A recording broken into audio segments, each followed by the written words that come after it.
Welcome to our channel. Today we how to backup ransomware recovery logs on Windows 11 step by step clearly.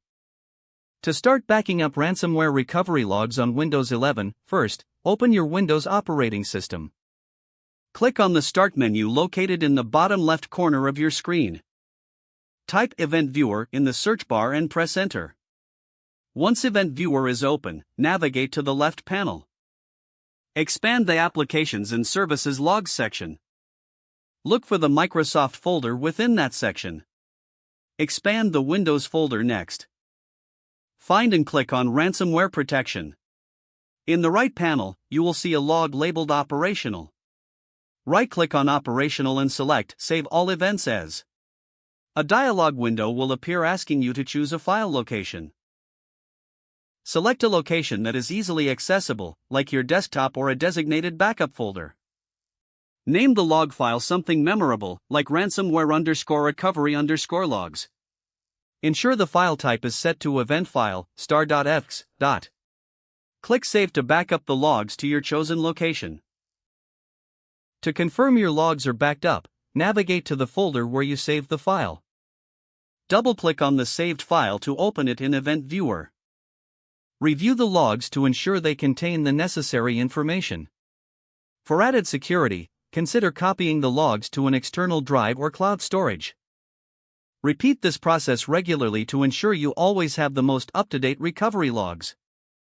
By following these steps, you can effectively back up your ransomware recovery logs on Windows 11.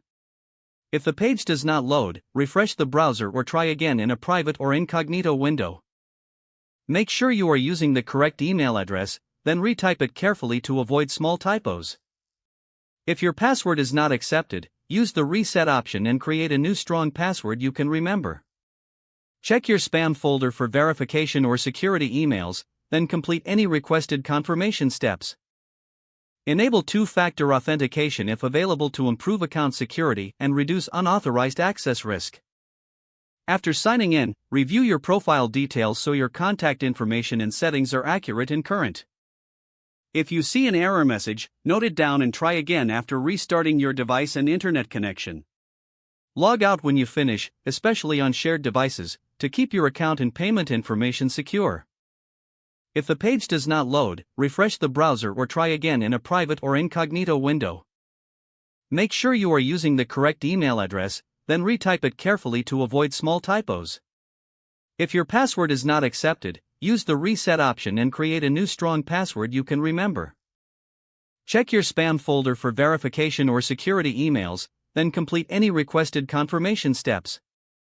Don't forget to like this video and subscribe to our channel for more step-by-step tech guides.